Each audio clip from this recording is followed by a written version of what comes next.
Tanpa kita sadari, ternyata pendidikan kita selama ini, baik dalam skala keluarga maupun skala lembaga, secara sistematis telah menjadikan anak-anak kita takut berbeda dengan orang lain. Berbeda dengan kebanyakan orang, sering diasosiasikan sebagai sikap yang pasti salah. Padahal ada banyak hal baik dalam kehidupan yang memberikan ruang kepada anak untuk berbeda dengan orang lain. Berbeda tentu tidak dalam pengertian liberal, sehingga bebas membuat interpretasi sendiri dalam perkara agama yang bersifat qat'i. Bukan itu yang dimaksud berbeda di sini. Sebagai contoh paling mudah, ketika di tengah jalan ada genangan air. Setiap anak mungkin saja akan melewati genangan air tersebut dengan cara yang berbeda. Mereka akan berpikir dan menemukan solusinya sendiri. Mungkin ada anak yang melewati genangan air dengan cara melompat. Ada yang berjalan melalui tepi, bahkan mungkin ada yang akan mengambil sebatang kayu dan membuat jembatan kecil di atas genangan air tadi. Perbedaan semacam ini tidak buruk, bahkan orang tua atau guru harusnya memberikan apresiasi yang sama untuk setiap usaha yang dilakukan oleh anak. Meskipun secara teknis mereka melakukan hal yang berbeda, tetapi setidaknya itu merupakan buah dari pemikiran mereka sendiri. Tetapi sekali lagi, perbedaan seperti ini hanya dimungkinkan untuk urusan-urusan teknis dan perkara-perkara furu dalam agama. Meskipun masih harus dijelaskan secara komprehensif perkara furu mana yang dapat kita toleransi.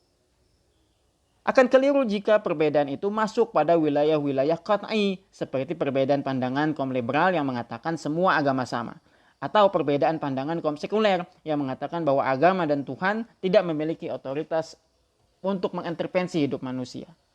Perbedaan seperti ini jelas merupakan sebuah kesalahan dan penyimpangan. Kita kembali kepada kritik atas sistem pendidikan kita yang menjadikan anak kehilangan kepercayaan diri saat harus berbeda dengan orang lain. Karena seringnya kita memaksa anak untuk selalu sama dengan orang kebanyakan, akhirnya muncul ketakutan di dalam diri mereka saat harus berbeda. Nah, rasa takut inilah yang menjadikan anak tidak berani menyampaikan pendapat atau pandangannya. Tidak kritis dan tidak memiliki ketajaman dalam berpikir. Bahkan untuk sekedar bertanya pelajaran yang tidak dipahami, mereka pun tidak memiliki keberanian.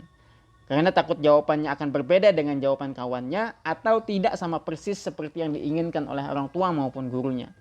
Apalagi jika ternyata berbeda pendapat, pastilah setelah itu anak akan dicap tidak beradab kepada gurunya atau orang tuanya.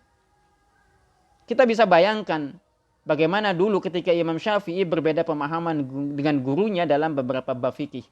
Gurunya tidak menganggap itu sebagai bentuk kecacatan adab murid kepada gurunya. Dan itu sekaligus juga menunjukkan kepada kita betapa tradisi keilmuan pada masa itu dijalankan dengan benar. Di mana murid dimungkinkan untuk berbeda pendapat dengan gurunya sendiri.